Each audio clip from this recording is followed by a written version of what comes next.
Ang service para sa akin, yung bibigay mo yung sarili mo, yung tulong mo, kung sino man yung nangangailangan. Tapos, basta, anytime na kailangan kanila, kailangan nandun ka sa kanila. Para tumulong sa kanila, kung ano man yung kailangan, kung sino mang nangangailangan.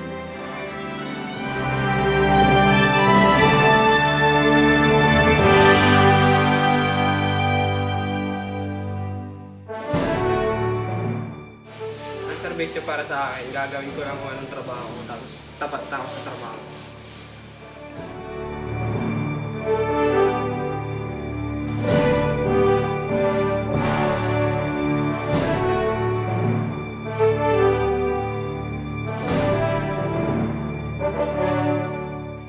Ang serbisyo sa amin ay yung panunungkulan namin dito sa Siberia Schools bilang mga maintenance.